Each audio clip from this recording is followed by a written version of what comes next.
Hello everyone, this is Pooja Sharma from Pooja Sharma classes. उम्मीद करती हूँ आप सब अच्छे होंगे। तो आज हम डिस्कस करेंगे प्राचीन भारत के इतिहास में सिंधु सभ्यता को। तो सिंधु सभ्यता को हम यहाँ पे डिस्कस करेंगे। तो स्टार्ट करते हैं।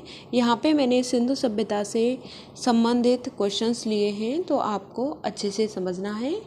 आपको वीडियो पसंद आती है तो वीडियो को लाइक कर देना, और चैनल पर नए आए हैं तो चैनल को सब्सक्राइब जरूर कर लेना। यहाँ पे आपका आता है कि हड़प्पा सभ्यता को सिंधु घाटी की सभ्यता भी कहा जाता है।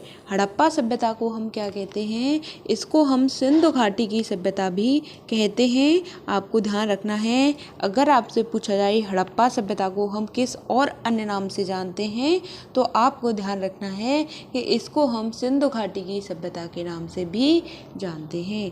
आगे बात करते हैं कि सिंधु घाटी की सभ्यता आद्य ऐतिहासिक युग से संबंधित है। कौन से युग से संबंधित है जो सिंधु घाटी की सभ्यता है? तो आद्य ऐतिहासिक युग से संबंधित आपकी सिंधु घाटी सभ्यता हो जाती है। आगे हम बात करते हैं जो आपकी हड़प्पा सभ्यता है, इसकी जानकारी का प्रमुख स्रोत क्या हो जाता है? तो हड़प्पा सभ्यता की जानकारी का प्रमुख स्रोत आपका पुरातात्विक खुदाई हो जाती है। क्या हो जाती है?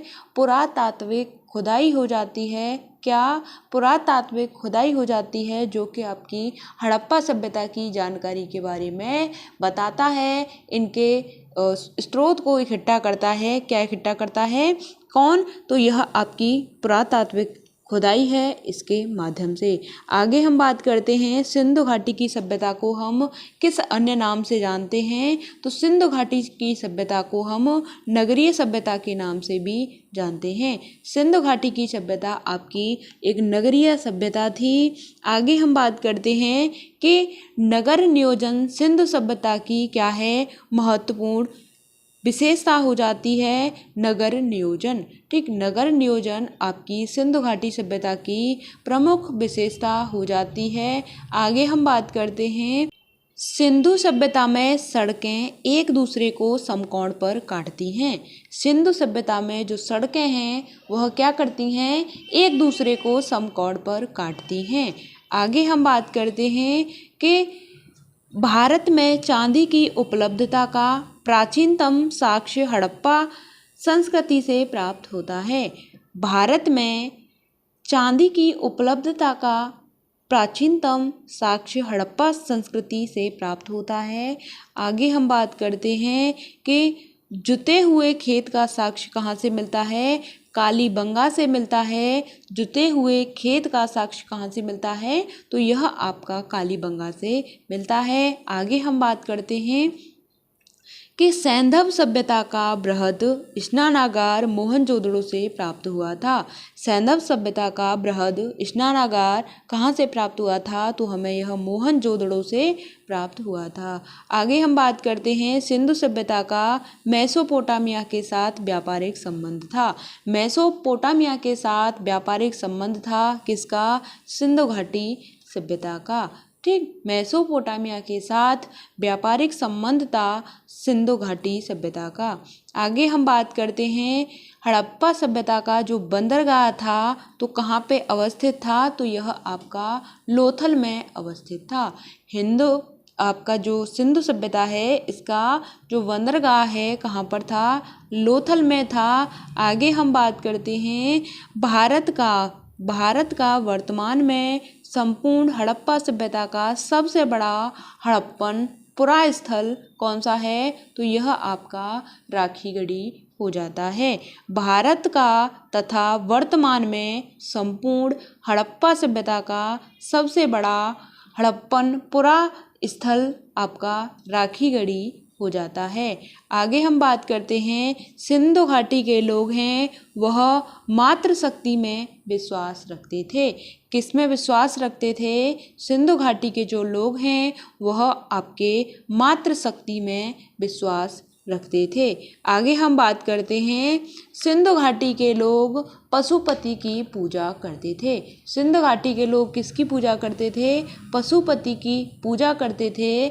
और किस में विश्वास रखते थे? तो यह आपका मातृशक्ति हो जाती है। मातृ शक्ति हो जाती है, मात्र शक्ति में यह विश्वास रखते थे। आगे हम बात करते हैं सिंधु घाटी सभ्यता को खोजने में राखल दास बनर्जी तथा दयाराम साहनी ने उल्लेखनीय भूमिका निभाई है।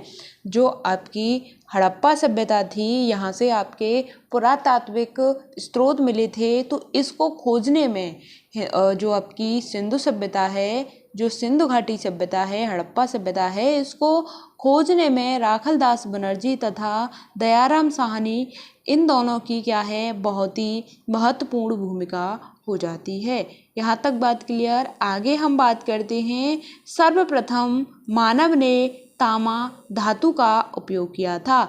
सबसे पहले मानव ने तावा धातु का उपयोग किया था। कब किया था? तो यह आपका हड़प्पा सभ्यता के मध्य में किया था। यहाँ तक बात क्लियर। आगे हम बात करते हैं सिंधु घाटी सभ्यता में बांध का साक्ष्य कहाँ पे मिला है? तो खुदाई से बांध का साक्ष्य आपका धौलावीरा में मिला है। यहाँ तक बात क्लियर। जो बांध का साक्ष्य मिला है, कहाँ पे मिला है? तो बांध का साक्ष्य आपका धौलावीरा में मिला है, इतना आपको ध्यान रखना है। और यहाँ पे हम बात करते हैं हड़प्पा सभ्यता के बारे में। हड़प्पा सभ्यता के बारे में मैं यहाँ पे बात करूँ तो इसकी खोज किसने की थी? दयाराम साहनी ने की थी। हड़प्पा सभ्यता की खोज दयाराम साहनी ने की थी। और कब की थी? तो इसकी खोज आपकी यहाँ पे क्या हो जाती है? 1921 हो जाती है। 1921 में दयाराम साहनी के द्वारा हड़प्पा सभ्यता की खोज की गई थी, इतना आपको ध्यान रखना है। आगे हम यहाँ पे बात करते हैं मोहनजोदड़ो के बारे में। मोहनजोदड़ो के बारे में बात करते हैं। तो मोहनजोदड़ो की खोज किसने की थी? तो यह आपके राखल दास बनर्जी हो जाते हैं। राखल दास बनर्जी आपके हो जाते हैं, ठीक। और इसकी खोज कब की थी? तो यह आपके 1922 हो जाता है। 1921 में हड़प्पा सभ्यता की खोज दयाराम साहनी के द्वारा की गई थी और मोहनजोदड़ो की खोज राखल दास बनर्जी के द्वारा 1922 में की गई थी, इतना आपको ध्यान रखना है, ठीक। चलिए यहाँ पे और कुछ मैं यहाँ पे पॉइंट लिख दे रही हूँ, तो आपको इनको अच्छे से समझना है। तो जो आपके हड़प्पा सभ्यता है, क्या है? हड़प्पा सभ्यता है, हड़प्पा सभ्यता है, यह आपकी कौन सी नदी पर है? तो इस नदी की मैं यहाँ पे बात करूँ तो यह आपकी रावी नदी हो जाती है। रावी नदी हो जाती है। अगर मैं बात करूँ यहाँ पे मोहनजोदड़ो की मैं यहाँ पे बात करूँ तो यह कौन सी नदी पर है? तो यह आपकी सिंधु नदी पर हो जाती है। सिंधु नदी पर आपका मोहनजोदड़ो हो जाता है। यहाँ तक बात क्लियर। लोथल के बारे में बात करूँ मैं बात करूँ तो यह कौन सी नदी पर है?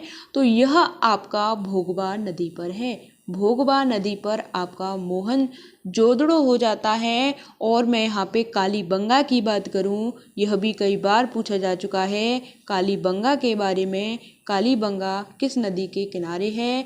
तो यह आपका क्या हो जाता है? घग्गर नदी हो जाती है। घग्गर नदी आपकी कालीबंगा में हो जाती है, इतना आपको ध्यान रखना है, ठीक। सतलज नदी के बारे में मैं यहाँ पे बात करूँ तो यहाँ पे क्या है आपका? तो यहाँ पे आपका रोपड़ हो जाता है। रोपड़ आपका कहाँ पर है? तो यह आपका सतलज नदी पर हो जाता है, ठीक। सतलज नदी पर आपका रोपड़ हो जाता है, इतना आपको ध्यान रखना है। यहाँ तक बात क्लियर। चलिए मिलते हैं फिर आपको आगे की नेक्स्ट वीडियो में। नेक्स्ट वीडियो में हमारा टॉपिक आता है वैदिक काल से संबंधित। तो यहाँ पे हम वैदिक काल को कल की वीडियो में करेंगे। मिलते हैं फिर आपको आगे की नेक्स्ट वीडियो में। अगर आपको वीडियो पसंद आती है तो वीडियो को लाइक ज़रूर कर देना। आपका एक लाइक मेरे लिए बहुत ही महत्वपूर्ण हो जाता है, तो प्लीज़ आप लाइक तो कर दिया कीजिए। Thanks for watching. जय हिंद, वंदे मातरम। अगर आपका कोई भी डाउट होता है तो आप मुझसे कमेंट के माध्यम से पूछ सकते हैं। हम आपको आपकी हर एक कमेंट का आंसर करते हैं।